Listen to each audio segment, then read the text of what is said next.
అయితే మీరు ఇప్పుడు నువ్వు పాటలు రాస్తావు కదరా? అవునక్క. ఏమేం పాటలు రాసినావు, ఎవరి మీద రాసినావు? ఫస్ట్ ఎవరి మీద రాసినవరా? ఫస్ట్ వచ్చేసి సావిత్రిబాయి పూలే మేడం అనే రాసిన నేను. చాలా పాటలు పాడిన నేను నా చిన్నప్పటి మహనీయుల మీద రాసిన. మహనీయుల మీద. పాట పాడరా మహనీయుల మీద, ఆ పాట పాడు. సావిత్రిబాయి పూలే గారి మీద. తప్పకుండా అక్క. సావిత్రిబాయికి వందనము, మా చదువుల తల్లికి వందనము.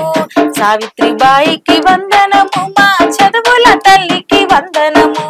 మహిళల దేవతకు వందనము, మహిళల దేవతకు వందనము. మా ఆదర్శమూర్తికి వందనము, మా ఆదర్శమూర్తికి వందనము. సావిత్రిబాయికి వందనము, మా చదువుల తల్లికి వందనము. సావిత్రిబాయికి వందనము, మా చదువుల తల్లికి వందనము. విద్య నేర్పిన తల్లివి, నారి లోకానికే కల్పవల్లివి.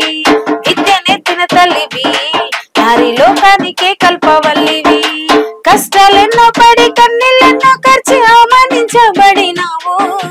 కష్టాలెన్నో పడి కన్నీళ్ళెన్నో ఖర్చు అవమానించబడినావు. మమ్ము తారలుగా వెలిగించినావు, మమ్ము తారలుగా వెలిగించినావు. అందుకే తల్లి, అందుకే అందుకే తల్లి, అందుకే కరముల వందనం నీకు, కరముల వందనం, కరముల వందనం నీకు, కరముల వందనం. సావిత్రిబాయికి వందనము, మా చదువుల తల్లికి వందనము. సావిత్రిబాయికి వందనము, మా చదువుల తల్లికి వందనము. మహిళల దేవతకు వందనము, మహిళల దేవతకు వందనము. మా ఆదర్శమూర్తికి వందనం, మా ఆదర్శమూర్తికి వందనం. ఎక్సలెంట్ చెల్లె, సూపర్ వాడినావు. నీ గొంతు అయితే మస్తుంది తెలుసా. థ్యాంక్ యూ అక్క. అసలు నీ నేపథ్యం ఏందిరా? అసలు ఎప్పుడు పాట ఎట్లా పరిచయము? నీది నేపథ్యం ఏంది? నేను నిజామాబాద్ జిల్లా సుంకెట్ గ్రామంలో మేము నివాసం ఉంటున్నాం అక్క.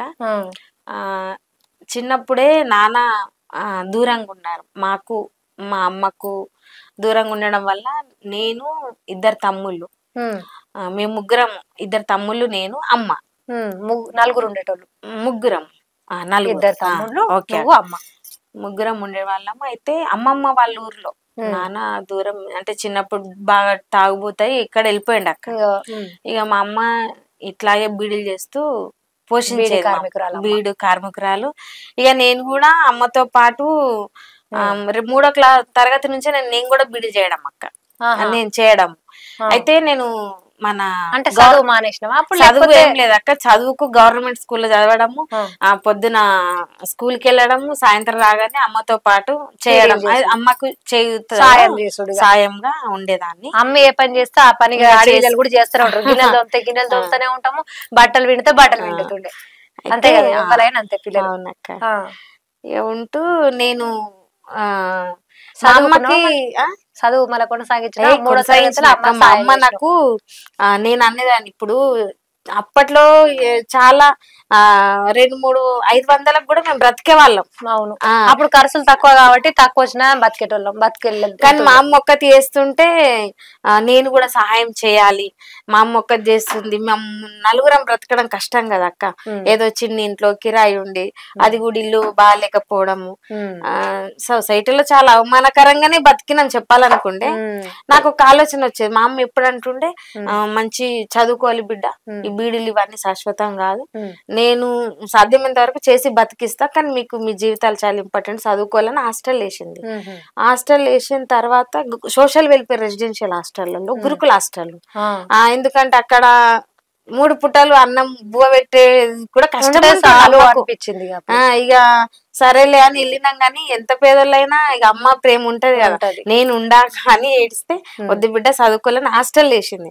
హాస్టల్ వేసిన తర్వాత చాలా ఏడిస్తే కూడా రానివ్వాలి, ఇంకా నువ్వు వచ్చిన బతికిని ఇక్కడే ఉండాలని, ఇంకా చదువుకోవాలి, నువ్వు ఖచ్చితంగా రావద్దు అన్న తర్వాత సరే అని ఇక తప్పదు.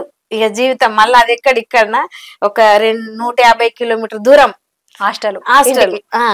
వద్దామన్నా వద్దామన్నా నాకు రారాదే, పైసలు ఉన్నాయి. మళ్ళీ అమ్మ కూడా చిన్నదాన్ని. 3వ తరగతిలో పోయిన వారాడికి 5వ తరగతి లెక్క, 5వ తరగతిలో వెళ్ళిన అక్కడికి మా అమ్మ కూడా అసలు నెలకొకసారి వస్తారు తల్లిదండ్రులు చూడ్డానికి. ఆడికి 3 నెలలు ఉంటే అమ్మ ఒకటేసారి రమ్మనేదాన్ని, ఎందుకంటే పరిస్థితులు అట్లుండేవి.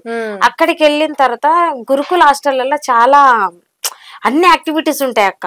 పాటలు పాడడము, డప్పు, ఇప్పుడు ఇంత చక్కగా మ్యూజిక్ అది నాకు వచ్చు, కంజారా కూడా కొట్టడము, డప్పు కొట్టడం, రాయడము ఇంత బాగుంటది అక్క. అప్పుడున్న ఇంకా చదువు చాలా బాగుండే. అప్పుడున్న అదేంటి వాళ్ళు నేర్పించేవాళ్ళు, అప్పుడున్న గురువులు వాళ్ళు చాలా చక్కగా నేర్పించేవాళ్ళు, బాధ్యతగా నేర్పించేవాళ్ళు. ఇక నేను మధ్య మధ్యలో పాటలు పాడడం, ఏదో చిన్న చిత్తుగా ఇట్లా సినిమా పాట, నీ గొంతు బాగుంది, నువ్వు పాటలు పాడాలని ఎంకరేజ్ చేయడము, అట్లా చాలా ప్రోగ్రాంలలో వాడి స్టేట్ ప్రైజ్, జిల్లా ప్రైజులు కూడా తెచ్చుకున్నాక ఉన్నప్పుడే. తర్వాత తెచ్చుకున్న తర్వాత మా అమ్మకు చెప్పేవాళ్ళు టీచర్లు, మీ అమ్మాయి చాలా బాగా పాడుతుంది, కొన్ని కూడా చాలా బాగా రాస్తుంది, మీరు ఎంకరేజ్ చేయండి అమ్మ, పరిస్థితి కొద్దిగా ఇబ్బందిగా ఉంది మీది, కానీ మీరు అమ్మాయికి లైఫ్ ఇవ్వండి అని చెప్తే, ఇక ఆమె కాళ్ళ మీద ఆమె నిలబడాలి, సొసైటీలో నాకు కని పెంచినందుకు ఒక మంచి పేరు తేవాలని అమ్మ చాలా కష్టపడ్డది నా కోసం. అప్పుడు నేను పాటల మీద చాలా ఇంట్రెస్ట్ పెట్టడం జరిగింది. నేను ఒక పాట రాయాలంటే, అంటే మన జీవితాల్లో చిన్న వయసులోనే మంచి చెడు అన్ని తెలుసుకున్నాం కాబట్టి సమాజం పట్ల అవగాహన ఉంది. మీరు పడ్డ కష్టాలే పాటలు రాసేదాకా తీసుకుపోయింది. అట్లా చదువుకున్నావా చెల్లె? నువ్వు మళ్ళీ తర్వాత ఎంత దాకా చదివినావు? నేను ఇప్పుడు మా ఆయన సహకారంతో ఎంఫిల్ చేస్తున్నాక, ఫస్ట్ నేను పీజీ వరకు వేసినాక అమ్మ ఆధ్వర్యంలోనేమో పీజీ వరకు చదువుకున్నాక, పెళ్లి కాకముందు పీజీ చేసిన, మళ్ళీ పెళ్ళైన తర్వాత భాస్కర్ సాయంతో మళ్ళీ ఒక ఎంపీఏ, మళ్ళీ ఒక పీజీ చేసిన మీ వారి సాయంతో, మా ఆయన సాయంతో. తర్వాత ఇప్పుడు ఎంఫిల్ కూడా అయిపోతుంది, ఇప్పుడు పిహెచ్డి నెక్స్ట్. నేను మంచి చదువుతున్నా చెల్లె, మన జాతిలో చదువుకోవాలి అని.